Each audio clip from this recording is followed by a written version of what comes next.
Okay, good morning. Back at the park. I've got my little mask in case I need it when I travel.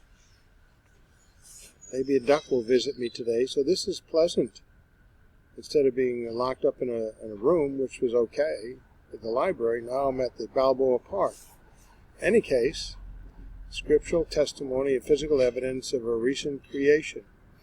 Now we're looking at this address. Go there and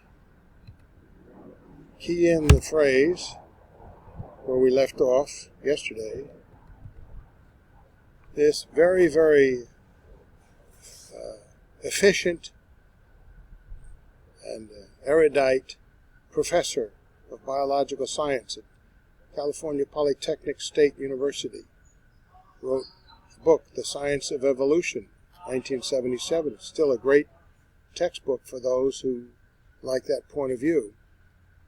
W.D. Stansfield, Professor Stansfield. And here's what he admits, even though he doesn't like the creation model. When we don't really know the beginning conditions, and we know we don't, wow. And when we don't observe over the period of time, but just a short portion of the period of time, and extrapolate over billions of years, then we know we don't know. Wow. Actually, when the creationists have more methods and extrapolate over a shorter period of time, then their conclusions ought to be more scientifically valid. That's what he says. When you look at the actual evidence, there is much stronger, valid scientific evidence for concluding that the Earth is young. You have to ignore very obvious points and make a number of unwarranted assumptions to come up with the conclusion that it's old. I'm speechless. That's what I've been saying all along. And he's not on my side. Next study, next page, click the more.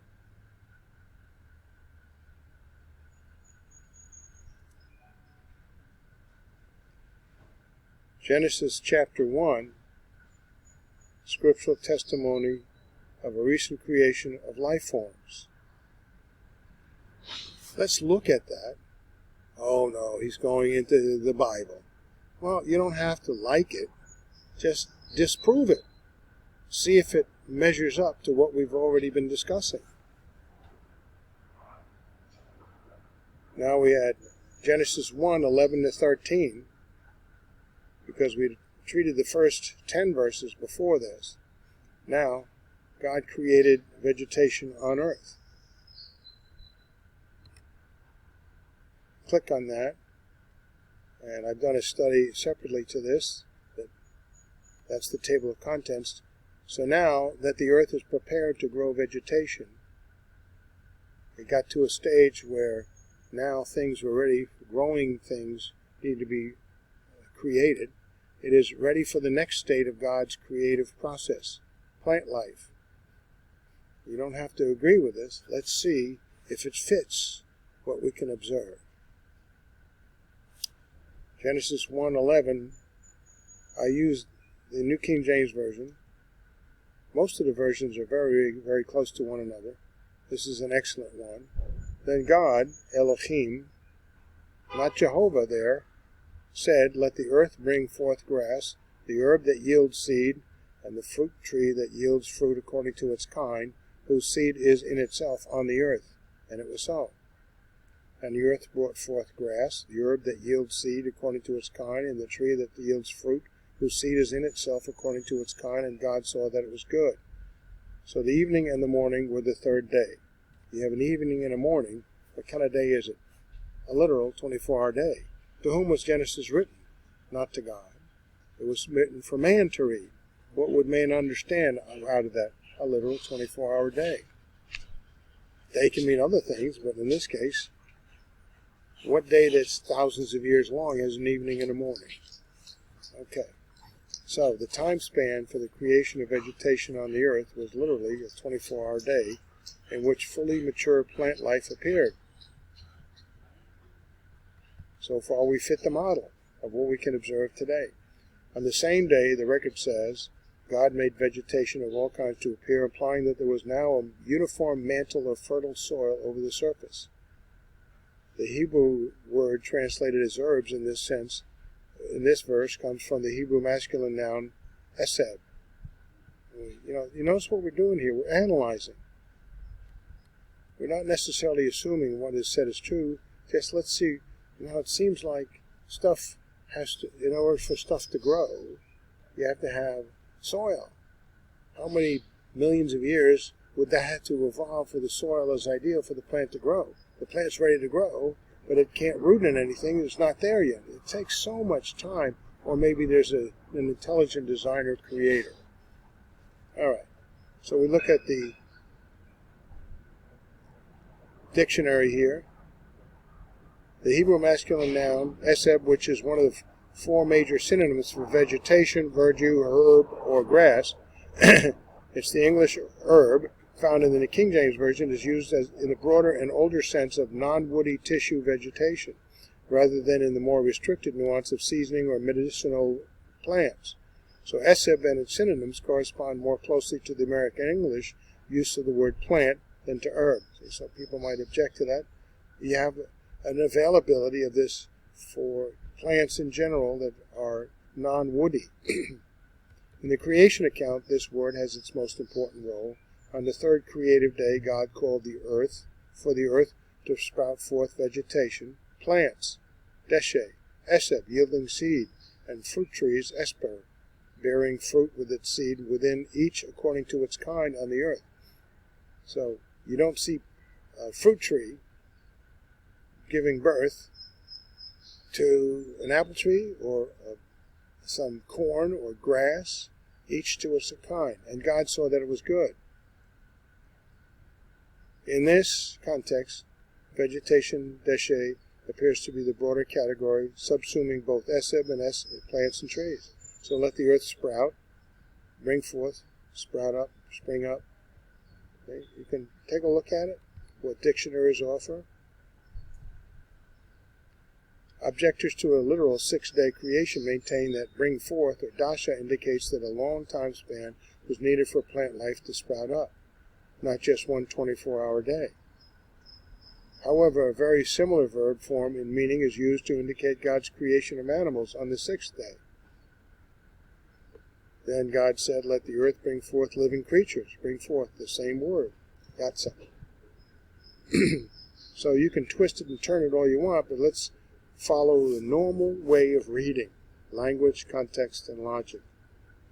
In context, in both cases, it's one of literal 24-hour day, in which what was indicated as brought forth was completed in that specific 24-hour span. So, verses 11 and 24 cannot be referring to plant life growing out of seeds from the ground, or animal life being born and then growing up. Instead, both verses teach of the sudden creation of both plants and animals in mature form and in abundance. Consider for a moment that the objectors are correct, that plant life took millions of years to evolve, and then animal life would then take another set of eons to arrive in creation. How then would the plant life have survived without the insects which pollinate the plants, and which provides vital nutrients in the soil, and so on and so on? Interdependence of life forms. God would then have had to supernaturally provided for the plant life survival anyway. So why not just let God have his way and do what he says he did? Supernaturally create all plant life in maturity in one literal 24-hour day, and then the animal life in maturity several days later, so that the interdependencies which he built in could operate for mutual survival. Furthermore, the objectors presuppose a post-floods, slower-growing world existed at the time of creation, and not the immeasurably faster growth world of creation times. Things are harder to grow and longer to grow now. They also limit God from being able to sprout up plants in one day. Similarly, if the evolutionists are right, and they are not, how then did plant life evolve first rather than animal life evolve first rather than plant life, and then survive for millions of years if innumerable animal species were directly or indirectly dependent upon plant life for food supply, which supposedly would not be existing until millions of years later? So, Dr. Baugh says, on day number 3, God would create the other elements in perfect balance. He created the botanical life forms, full-bloomed, and the seeds within the life form. Promoters of the interpretation that God recreated the earth and life thereon, after it fell into chaos and extinction, after many ages, maintain that plant life was recreated from dormant seeds. But verse 11 of Genesis 1 cannot be limited to exclude the possibility of original creation rather than a recreation of what was already there. The context and syntax of the passage do not permit this. This exclusion and do not permit other passages which do exclude a recreation or a regrowth form from already existing dormant seeds, especially the passages which state that the man was there at the beginning of creation, not recreation. See, a lot of these people are kind of like treading in between. Do we go with evolution or go with the Bible? Well, let's change the Bible. The evolutionary people change themselves day by day. Why not leave the Bible intact? Because we have so many manuscripts, we have so many versions that all seem to agree very, very closely with one another with few exceptions, which can be resolved by just going and getting your own resources like an interlinear Bible in 7 or 8 or 9 versions, looking at it and going back to the original text and looking at what is the best translation. Most of them are so close together, 99.5% or better, resembling New King James Version, New American Standard, are so close, I can pick one or the other. Young's Literal, go with that. Promoters of the interpretation that God recreated the earth and life thereon after it fell into chaos and extinction after many ages maintain that plant life was recreated from dormant seeds. There isn't the word recreated there. Now look at what Jesus said in Mark 10:6. Jesus replied. Now if you're going to go with the Bible, you got to go with what Jesus said. But at the beginning of creation, God made them male and female, talking about men and women, mankind. That settles it. Not only had rocks and minerals been formed, but so had a blanket of fertile soil, sand, silt, clay-sized particles, and an ideally graded mixture with abundant chemical nutrients and soil moisture. Perfect atmosphere, climate to grow in, and they grow very fast. Laboratories can show this. Then God spoke again, this time organizing certain of the chemical elements of the earth into tremendously complex systems, each with a marvelous informational program built into its chemical structure, which would henceforth specify the reproduction of other units like itself. So plants give birth to its own kind. There is no suggestion that these systems possessed any form of consciousness, but each did have its seed in itself, and so had the ability of reproducing its kind. Is that what he did? That's what it says he did. 3 main orders of plant life are mentioned: grasses, herbs, and trees. The 3 are intended to cover all types of plants, and these are the most obvious, comprehensive categories. It is significant that these plants were made, not as seeds, but as full-grown plants, whose seed was in themselves. They thus had an appearance of age. The concept of creation of apparent age does not, of course, suggest a divine deception, but is a necessary accompaniment of genuine creation. The process operating in Creation Week were not the processes of the present era, but were processes of creating and making, and are thus not commensurate with present processes at all. Makes better sense. Furthermore, God did not say, let the land produce seeds which will grow into plants. Instead, he said, let the land sprout vegetation, plants yielding seed, and fruit trees already bearing fruit with them, seed in them. Adam was created as a full-grown man, the trees were created as full-grown trees, and the whole universe was made as a functioning entity, complete and fully developed, right from the beginning, even with light arriving from distant stars. The apparent age that might be calculated in terms of present processes is irrelevant and would undoubtedly be vastly different from the true age as revealed by the Creator. In verse 11, it occurs that the first mention of both seed and kind. Implanted in each created organism was a seed. programmed to enable the continuing replication of that type of